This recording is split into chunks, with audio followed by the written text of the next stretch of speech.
right now. You're watching this. It feels like it's happening this exact instant, doesn't it? Immediate. Live. Now. It isn't. The moment you think you're living in has already ended. You are always living in the past, by about a tenth of a second. Every single moment of your entire life.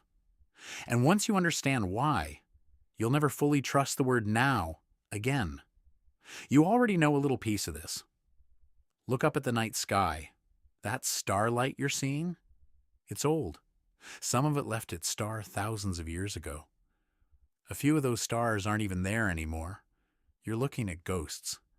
The moon you see is 1.3 seconds in the past. The sun? 8 whole minutes. If it blinked out, you'd keep feeling its warmth for 8 minutes before you ever knew. So far, so normal. Far away means old light. Fine. But here's where it stops being comfortable.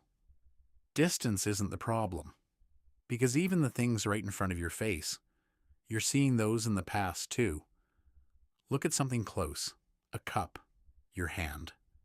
The light bounces off it and hits your eyes basically instantly. No real travel time at this distance. But seeing doesn't happen in your eyes. It happens in your brain.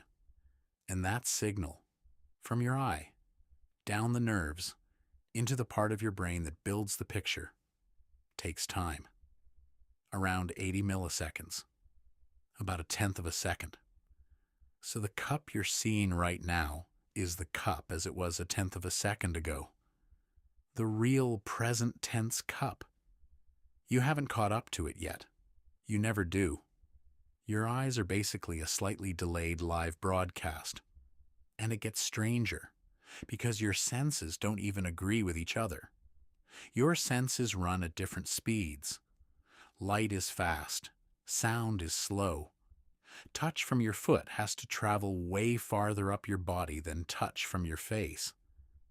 If your brain just showed you each signal the instant it arrived, your world would be a chaotic, out-of-sync mess. So your brain does something a little sneaky. It waits. It holds the fast signals, waits for the slow ones to catch up, and then stitches them all together into one tidy, synchronized moment, and hands you that. Your brain deliberately delays your entire reality to keep it neat and in sync. Want to feel it? Touch your nose and your toe at the exact same time. You feel them together, right? But the signal from your toe had to travel much farther. Your brain literally held the nose signal and waited for the toe to arrive before letting you feel either one. Which means, and this is delightfully silly, taller people live a tiny bit further in the past than short people. Their toe signals have farther to go. It's a few thousandths of a second, but it's real. But hold on. If you're always a tenth of a second behind, how do you ever catch a ball or cross a street without getting hit? Because your brain has one more trick. It doesn't just show you the delayed past. It predicts. It takes that old information and guesses forward, painting you a now. That's its best estimate of where things actually are this instant. We can even catch the brain doing it. There's an illusion where a moving object and a quick flash happen at the same spot, the same instant, but you see the moving one as slightly ahead. Why? Your brain predicted where it was going and showed you the forecast instead of the fact. You're not seeing reality. You're seeing your brain's very confident guess about reality. So put it all together. The present moment you live in is delayed by a tenth of a second, stitched together from senses arriving at different times, and partly a prediction your brain invented. Which means you have never, not once in your entire life, experienced the actual present moment.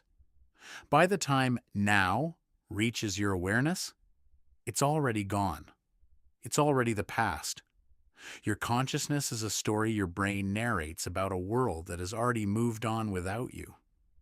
You're not living in reality. You're living in a tiny, beautiful echo of it, always a heartbeat behind. So next time somebody tells you to live in the moment, you can gently let them know that's the one thing none of us can actually do. We're all about a tenth of a second behind. Forever. Whoa! What? If your brain just itched in the good way, there's a new one every week. I'll see you in the next video. Or technically, you'll see me a tenth of a second late.